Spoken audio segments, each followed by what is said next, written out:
40 acres and a mule was promised after slavery ended. Black families believed freedom meant land, wealth, and independence. America reversed the promise and returned the land to former slave owners. They worked the fields from sunrise until night, built the economy but owned no rights. Freedom came but the wealth stayed locked away. Promises were signed and taken away. 40 acres and a mule, That was the deal, land for the suffering. something that was real. After generations, Chained in the fields America changed course. and refused to heal. 40 acres and a mule, Disappeared fast black ownership buried. under the past. The wealth gap started right after slavery. Broken promises shaped modern poverty. In 1865, General William Sherman issued Special Field Order number 15 during the Civil War. The order set aside coastal land in Georgia and South Carolina for formerly enslaved black families. Around 400,000 acres were divided into plots. Many families finally believed they could survive without serving former slave owners. The federal government also created the Freedmen's Bureau to assist formerly enslaved people with food, education, labor contracts, and land issues. Black families began farming the land and building independent communities. Some were even loaned army mules to help farm the property. That is where the phrase 40 acres and a mule became famous. after Abraham Lincoln was assassinated. President Andrew Johnson reversed much of Reconstruction policy. He returned confiscated land back to former Confederates and plantation owners. Thousands of black families were forced off land they had already settled and cultivated. Former slave owners regained political and economic control across the South. Black Americans were pushed into sharecropping contracts that kept them trapped in debt for generations. Sharecropping forced families to rent land, tools, and supplies while surrendering large portions of crops. Many workers never escaped poverty because the system was designed to benefit landowners. Banks denied loans, laws restricted voting rights. Violence from white supremacist groups terrorized black communities. During Reconstruction, Lynching and intimidation stopped many black families from gaining economic power. The promise of land ownership vanished, while wealth stayed concentrated in white hands across the South. They called it freedom after centuries of chains, but no land meant the struggle remained. Without ownership, there could be no control. The promise was broken from the start of it all. 40 acres and a mule, that was the deal. land for the suffering, Something that was real. after generations chained in the field. America changed course. And refused to hear. 40 acres and a mule, Disappeared fast black ownership buried. under the The past. wealth gap started right after slavery. Broken promises shape modern poverty. Reconstruction officially ended in 8/18/77 after federal troops withdrew from the South. Southern states created Jim Crow laws enforcing segregation and racial discrimination. Black Americans faced barriers in education, housing, voting, and employment. Land ownership remained one of the biggest denied opportunities in the 20th century. Many black farmers lost land through discriminatory lending practices, unfair taxes, fraud, and legal manipulation. The United States Department of Agriculture was later accused of decades of discrimination against black farmers. Meanwhile, federal programs helped white Americans build wealth through land grants, housing loans, and suburban development. Black communities were often excluded through redlining and discriminatory policies. Historians and economists still connect the failure of land redistribution after slavery. Free to wealth, Gap seen today. generational wealth. wealth through property ownership, inheritance and business investment. Many formerly enslaved families were denied that foundation from the beginning. The phrase 40 acres and a mule became a symbol of broken promises in American history.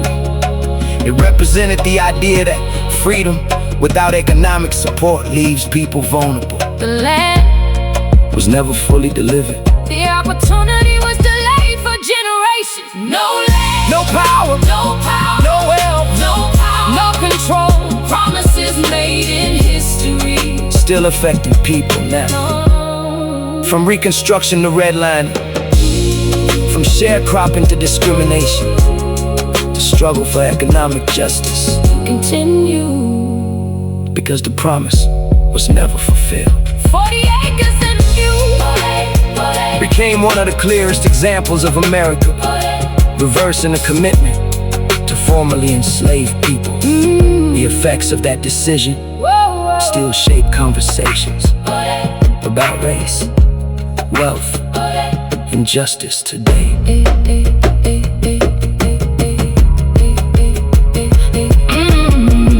January 16, 1865, General Sherman signed Special Field Order number 15.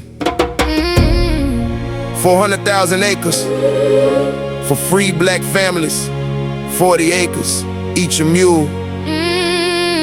Andrew Johnson reversed every word of it. They put it in writing, the order was signed. 400,000 acres were formally assigned. The freed built their lives on that government ground. Then Johnson took the pen and tore the whole thing down. 40 acres and a mule. That was the deal, The government wrote it, stamped it. made it real. 4 million people freed from the chain in the field. They stripped of the land before the harvest could yield. They gave it and took it. They wrote it and broke it. 40 acres and a mule. America stole it. General William T. Sherman met with 20 black ministers in Savannah, Georgia. The date was January 12, 1865, 4 days before he issued the formal order. The ministers told Sherman what freedom had to include: land to work in, land to own. 4 days after that meeting, Sherman signed Special Field Order number 15 into the record. The order set aside The entire South Carolina and Georgia Sea Island coastline. 400,000 acres of confiscated Confederate land divided for black settlement. Each free family would receive 40 acres of tillable ground to farm and to keep. Sherman's Union Army later lent mules to the family so they could work the soil. By June of 1865, 40,000 free black people had already settled onto the land. They were clearing fields, building shelters, planting crops, and raising families. The Freedmen's Bureau was established on March 3, 1865 to oversee the entire land process. Congress gave the Bureau the legal authority to assign 40-acre plots to every freed family. The order was signed, the Bureau was active, and the families were already on the ground.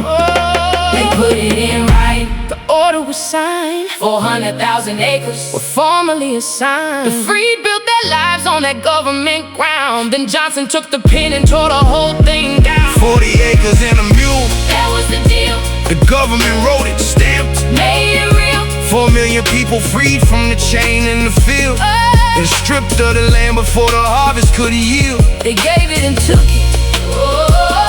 They wrote it and broke it. 40 acres and a mule. America stole it. Abraham Lincoln was assassinated on April 14, 1865. And Andrew Johnson took the presidency. Johnson was a Tennessee Democrat who had no intention of redistributing land to black Americans. In August of 1865, Johnson issued full pardons to former Confederate plantation landowners. He then ordered all land covered by special field order number 15. Return to those pardoned men. The Freedmen's Bureau received direct orders to begin evicting every black family from the land. 40,000 families were displaced from farms they had already broken ground on and built. Congressman Thaddeus Stevens of Pennsylvania pushed hard for permanent land redistribution in Congress. Stevens proposed seizing large Confederate estates and dividing the acres among the formerly enslaved. His legislation failed. Congress refused to act. In a moment for land. Reform closed permanently. Without land ownership, freed black people were forced into sharecropping. Agreements were white owners sharecropping. Locked black families into debt cycles controlled by the same people who had enslaved them. The system rebuilt economic bondage without the legal title. And generation after generation stayed trapped. The broken promise of 40 acres created a racial wealth gap that has compounded for over 150 years. The order was real. The families that moved in, Johnson reversed it, and they lost again. And they lost again. The land was returned to Confederates who lost the war. The black families who were already farming received nothing back. Nothing back. In 1865, the government had the land, had the law, and had the power to make it permanent. 40,000 black families were already farming. When the eviction notices came, Congress watched it happen. The president signed the pardons, and the system protected the slaveholder. The 40 acres were never delivered. The mule was taken back, and the debt has never been settled. Yeah.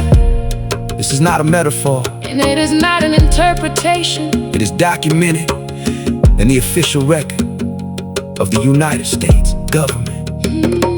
Special field order number 15 was a real order, signed by a real gentleman on a real date. Andrew Johnson was a real president who reversed a real promise for real political reasons. 40,000 black families were removed from real land. They were already working. The racial love gap that exists in America today did not happen without cause. It was constructed through decisions made in 1865 that the government chose not to reverse. The 40 acres were promised. The 40 acres were occupied. And the 40 acres were taken back.